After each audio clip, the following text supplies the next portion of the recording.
May tanong sa akin. Hello po, Boss Rai. Sana mapansin po. Isa rin po ko sa may utang sa OLA. Ngayon po, yung parents ko po yung nailagay ko na contact ko. Sila po ang hinaharas. Nag-send po din sila ng demand letter sa parents ko. Panay po ang tawag nila sa parents ko. At sinabihan din po siya ng hindi magaganda. At isa rin daw po siya sa malaking chance na makasama sa ireklamo. Alright, napakagandang mensahe po nito. Pero bago ho natin sasagutin, imbitahan ko ho muna sana kayo na pakisuportahan po sana ang aking mga social media accounts sa YouTube, Facebook, and TikTok. Okay, sa video po natin ngayon, naalamin po natin kung may karapatan po ba napadala ng demand letter yung mga contact references na ginawa po ninyo. Dito po sa video natin, aalamin natin lahat ngayon yan. Tsaka lilinawin natin kung ano ba talaga ang papel ng contact reference. Pero bago ho yan, disclaimer po muna. Hindi po ako abogado. Ako po'y maniningil. Lahat po ng sinasabi natin sa ating mga video is based on my experience at syempre po sa ating pong pagsasaliksik at pagtatanong sa mga kaibigan po nating abogado. At isa pa po, hindi ko po kinukonsente ang hindi pagbabayad ng utang. Dahil ang utang ay responsibilidad at obligasyon na dapat po nating bayaran. Ang hindi po ako pabor ay doon sa maling pamamaraan ng pautang at maling pamamaraan ng paniningil. Sagutin po natin yung pinadala nyo pong mensahe. Nga po pala, pasensya na ho kayo dun sa aking boses dahil medyo sumasakit na naman ho kasi yung aking lalamunan dahil may problema ho ako sa lalamunan. Pa-check up ko pa ho siya. Kung medyo hindi maganda ho yung pagkakadating sa inyo, pagpasensya nyo muna. Ano po? So, sagutin po natin yung mensahe. So, sabi nyo nga, isa rin kayo dun sa may utang sa OLA, unfortunately. At ngayon, yung parents nyo po, unfortunately, ang nailagay ninyo na contact po ninyo at sila ang hinaharas. Okay, nag-send na rin daw ng demand letter doon sa parents nyo at panay po ang tawag sa parents nyo at sinabihan pa ng hindi magaganda na salita, At isa rin daw sa malaking chance na makasama sa reklamo. Okay, ito.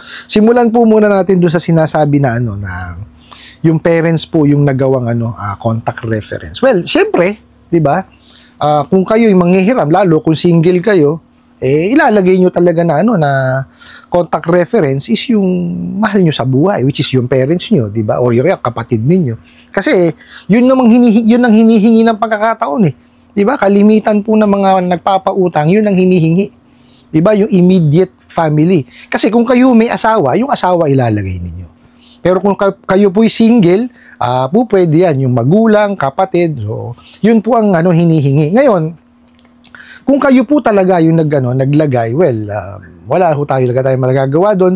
Maaari po talaga nila yan tawagan. Pero, okay, pwedeng tawagan pero hindi ho sa ganyang pagkakataon. Yung mga ganyang klase ng pananakot. Kasi hindi ho hindi ho kasama ang contact reference doon sa inyong utang. Wala ho silang obligasyon. Maniwala pa ako kung yan po ay co-maker or di kaya guarantor, ayan, pwede nilang tawagan. Diba? Or pwede nilang singilin. Pero yung inyong magulang, ay wala akong kinalaman sa utang nyo yan Di po ba? Reference po maliwanag, inilagay nyo reference. Diba? So, ibig sabihin po kasi na reference, ganito yan. Pag kayo po'y mangungutang, okay, tatawagan po yan para po ma-verify. Diba? Kung kakilala talaga kayo. Magtatanong-tanong yan dyan. Reference nga po Magbibigay po ng information. Yung reference ninyo tungkol sa inyo. Dapat ginagawa nila, tinatawagan nila. Hindi nga ako tinatawagan yan Totoo po. Tsaka yung reference niya yan, dapat alam nila na reference sila. At natawagan, dapat sila nung hiniraman yung nagpapautang. In our case, itong OLA na to. Hindi nila ginagawa yun. Kinukuha nila yan, para gawin niyang collateral against you pag hindi kayo nakabayad. Yan po, ginagawa ng collateral, di ba? Di ba? Sira ulo yung mga yan So, hindi, kumbaga, wala hong dapat na tawag na ginagawa or paniningil na ginagawa dun sa inyong magulang or kahit sino pa hong contact reference yan. Okay? Yung contact reference po, kinukuhanan lang po ng information yan tungkol sa inyo. Now, kung let's say, talagang hindi ho kayo makausap, pwede rin ho silang tawagan. Okay? Para lang po inform na baka po makakausap niyo po no si Boss Rai at pakisabi po sa kanya na pakisagot yung tawag namin. Ganun lang. Oh, wala na hong ibang sasabihin kasi hindi ho sila po pwedeng mag-divulge or magbigay ng information nyo. Bawal ho yan. Meron ho tayong Data Privacy Act. Okay, so tuloy po natin. No? Sabi nyo nga, tapos yung magulang nyo po, yung hinaharas at nag-send ng demand letter, nakita nyo mga katangahan nitong mga bugo katabusadong online lending apps na to. Anong kinalaman ng contact reference? Diba? Kasi ho, eto yan. Kung yung pong tawag dito, yung co-maker at saka yung guarantor, po pwede nilang singilin. Pwede nilang padala ng demand letter yon. Kasi ho, same liability po yan. Okay? Yung co-maker po, same liability. Kasi yung guarantor, kailangan ma-exhaust mo muna lahat ng pamamaraan ng paniningil. Pagka talagang hindi na kaya, tsaka mo lang siya po pwedeng puntahan. Pero dun sa co-maker po, kailangan niya nakapirma. Parehas ho ng ng liability kasi yung co-maker tsaka yung maker eh. So po pwede ho nilang padalan yan ng demand letter. Pero po yung contact reference, hindi ho. Wala ho sa batas natin yun. Di ba? Ang nasa batas natin, pag co-maker po, yan po pwede.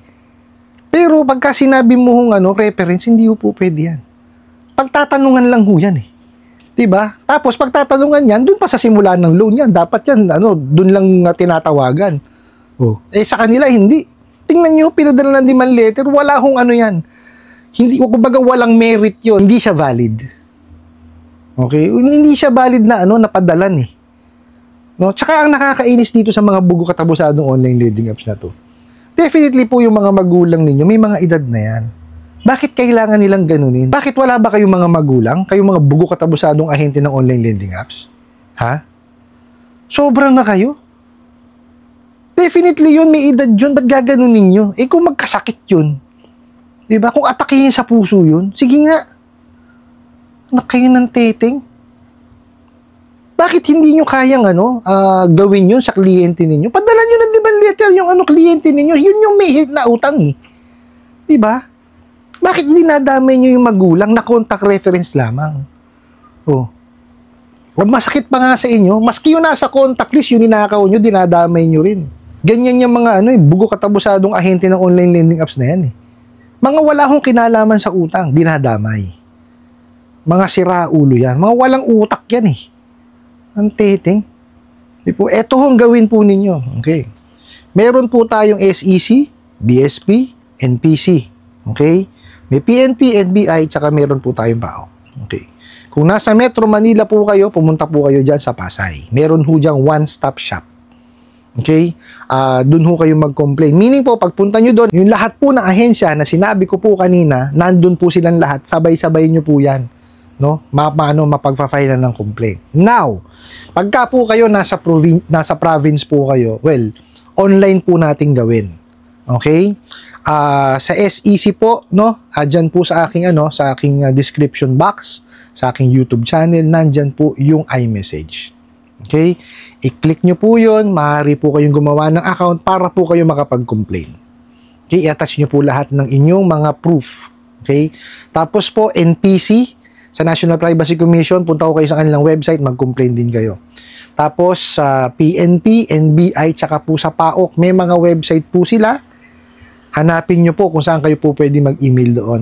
Ginagather ko pa ko kasi yung di ba sabi ko sa inyo, ang pangako ko, isa-summarize ko kung saan kayo po pwede mag-email para yung sa mga malalayo po sa Maynila, no, o sa Metro Manila, through email muna tayo, online lang muna. Kasi nga, malayo, wala pa ho kasi tayong tawag dito, parang one-stop shop, no, sa mga probinsya.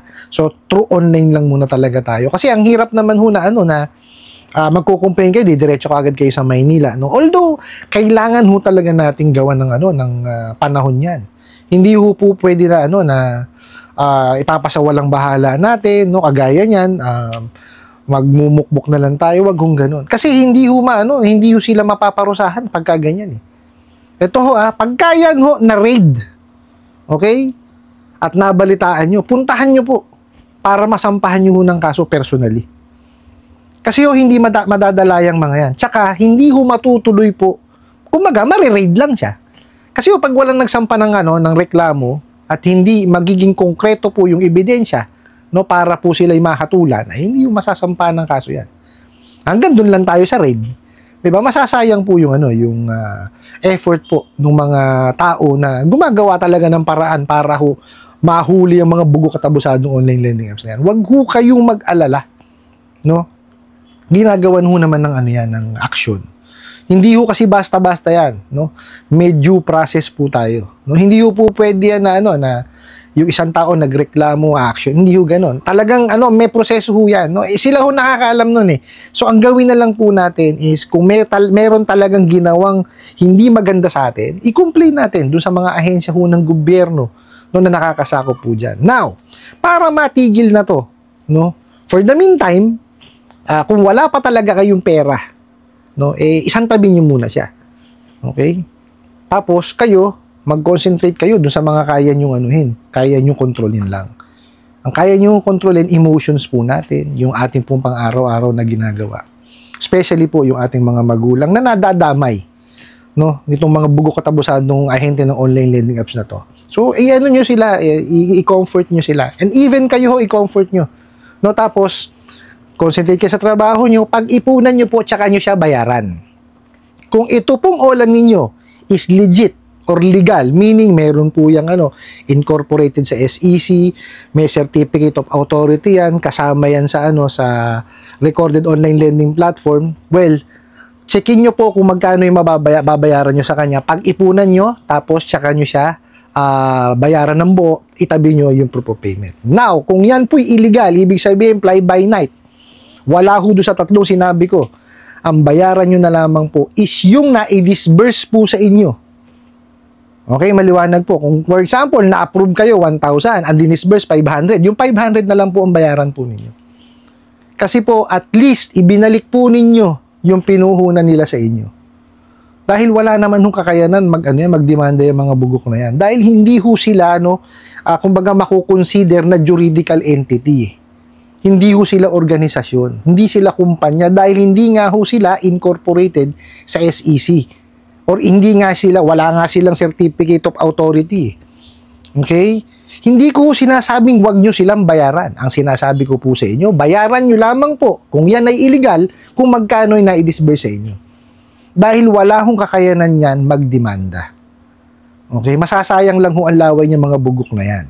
Kaya kung ako sa inyo, kung meron kayo nahiram sa kanila, nagkapera kayo, bayaran nyo kung magkano po yung na-disburse sa inyo, tapos itabi nyo po yung proof na nabayaran nyo na sila. Kung ano man pong gawin nilang aksyon, pakita nyo lang. Ayan, bayad ako sa inyo. Huwag kayong magulo. Ano po? I hope nasagot ko po itong katanungan na to at sana po'y makatulong. Maraming salamat po sa inyong walang sawang pagsuporta at panonood sa aking mga video. Maraming salamat po sa inyong pag-like, pag-share, pag-comment at pagtatanong. And kunin ko na rin po itong opportunity na to na imbitahan po sana kayo na pakisuportahan po sana ang aking mga social media accounts sa YouTube, Facebook and TikTok. Hanggang sa muli po. Yun lang.